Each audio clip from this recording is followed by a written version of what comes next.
Good morning everyone. How are you all? I hope you all are taking precautions regarding coronavirus. This is our fourth online lecture. So today we are going to teach subject Hindi कविता पहली हे मातृभूमि, उसके कवि हैं Ram Prasad Bismil. So students, इस कविता में कवि हमें कहना चाहते हैं कि भारत मातृभूमि के लिए हम लोग ने क्या करना चाहिए, तो अपनी जान न्यौछावर करनी चाहिए उसके रक्षण के लिए. यही इस कविता में हम लोग आज देखने वाले हैं. लेकिन उसके पहले हम लोग देखेंगे पाठ का परिचय, कवि का परिचय. So listen to me all. Now we are going to see पाठ परिचय. परिचय कुछ इस प्रकार है. राम प्रसाद बिस्मिल भारत के महान स्वतंत्र सेनानी ही नहीं बल्कि उच्च कोटि के कवि, अनुवादक, बहुभाषी भाषाविद व साहित्यकार भी थे. आपने देश की आजादी के लिए अपने प्राणों की आहुति दे दी. सरफरोशी की तमन्ना आपकी प्रसिद्ध रचनाएं हैं. सरफरोशी की तमन्ना आपने देखा है, ये सॉन्ग आपने सुना है. और ये सॉन्ग, ये गीत किसने लिखा है, तो राम प्रसाद बिस्मिल जी ने. बिस्मिल उपन्यास के अतिरिक्त आप राम और अज्ञान के नाम से भी लेख और कविताएं लिखे.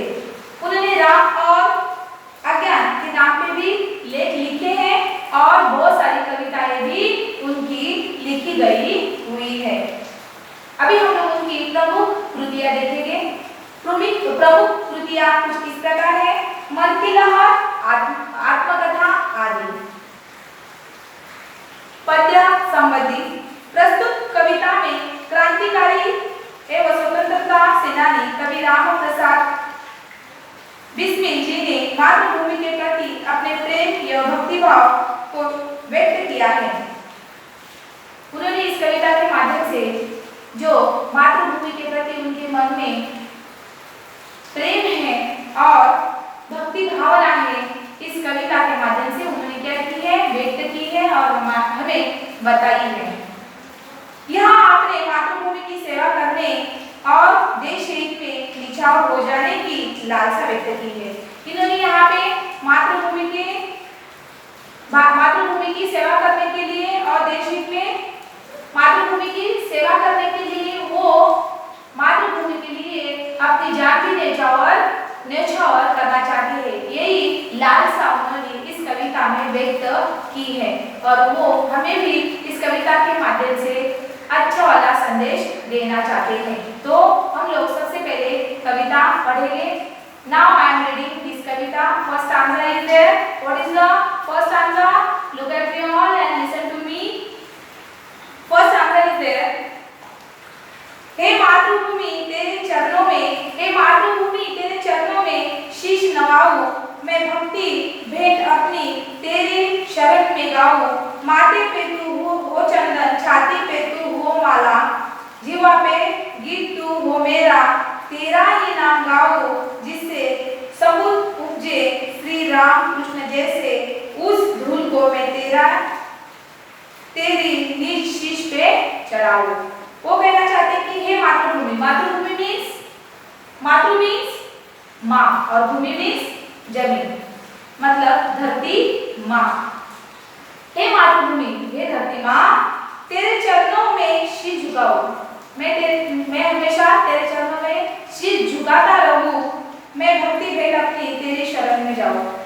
मैं ये जो मेरी भक्ति है ये हमेशा तेरे ऊपर न्यौछावर करूं और मैं हमेशा तेरे लिए शरण जाऊं. माथे पे तू हो चंदन, जो चंदन माथे पे लगाया जाता है वो अपने माथे की शोभा बढ़ाता है. उसी प्रकार मैं हमेशा तेरे नाम का चंदन या तेरी मिट्टी मैं हमेशा अपने माथे पे चढ़ाऊं या लगाऊं. छाती पे तू हो माला, मैं ऐसी वैसी माला ना पहनूं, मैं तेरे नाम की माला, तेरे चंदन की माला मैं अपने बहनों। जीवा पे गीत तू हो मेरा। ये जो मेरी जुबान है, ये जो मेरी जीभ है, इसके ऊपर खाली किसका नाम होना चाहिए? तो खाली मातृभूमि का मतलब तुम्हारा नाम मेरी जीवा पे होना चाहिए।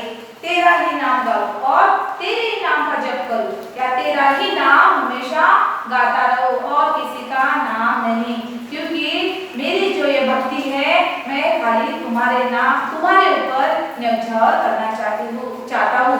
इसीलिए मेरे जुबान पे, मेरे माथे पे और मेरे छाती पे खाली तेरा नाम हो, मैं तेरे बारे में हमेशा सोचता रहूं, जिससे सुबुत उपजे श्री राम जैसे। जिस मट्टी में या तेरे मट्टी में जो सुबुत पैदा हुए हैं रामकृष्ण जैसे, वैसे ही उस धूल को मैं तेरी निज शीश पे चढ़ाऊं। जिस मिट्टी से, जिस धरती के ऊपर ऐसे रामकृष्ण जैसे कृष्ण जैसे सुबुत पैदा हुए, उस मिट्टी को मैं अपने सिर पे क्या करना चाहता हूँ? चढ़ाना चाहता हूँ, लगाना चाहता हूँ। इस काव्य के शब्दार्थ कुछ इस प्रकार है। शब्दार्थ नवाना मीन्स झुकाना, शीश यानी सिर, जीवा मीन्स जीभ, रज मीन्स धूल। Now we are now I am reading second stanza. So look at me all and listen to me. माई समुद्र जिसकी पदरज को नित्य धोकर, करता प्रणाम तुझको मैं वे चरण दबाऊं। सेवा में तेरी माता मैं भेदभाव तजकर, वह पुण्य नाम तेरा प्रतिदिन सुनाऊं। तेरे ही काम आऊं, तेरा ही मंत्र गाऊं, मन और देह तुम पर बलिदान मैं गाऊं।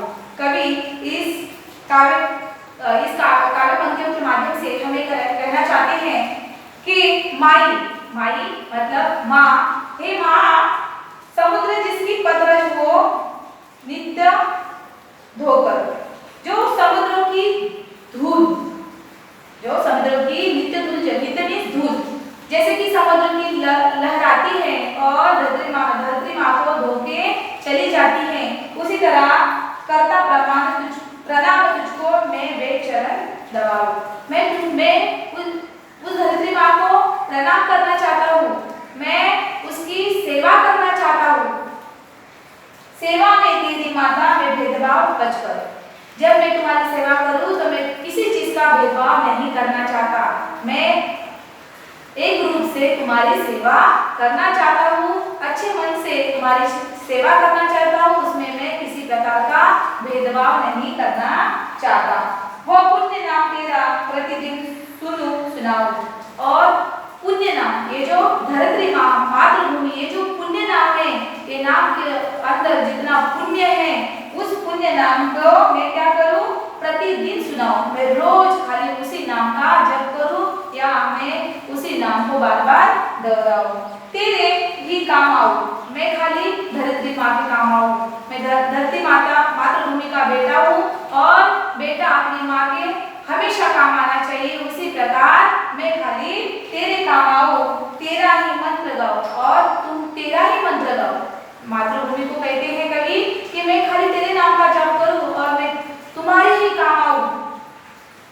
मन और देह तुम पर बलिदान मैं जाऊं, और ये जो मेरा मन है और मेरा देह है, ये खाली तुम्हारे ऊपर बलिदान होना चाहिए। तन मन धन से मैं तुम्हारी सेवा करूं और मेरा सब कुछ तुम्हारे ऊपर न्यौछावर करूं। इस कविता में कवि ने हमें अच्छे से संदेश दिया है कि धरती माँ की या मातृभूमि की सेवा हमें करनी चाहिए और हमेशा करते रहनी चाहिए। उसके लिए हमें अपना सब कुछ न्यौछावर करना चाहिए, तन मन धन से मातृभूमि की सेवा करने में लगानी चाहिए। So students, did you understood this poem? Now I am reading one time whole poem. Okay? हे मातृभूमि तेरे चरणों में शीश नवाऊं, मैं भक्ति भेंट अपनी तेरी शरण में लाऊं।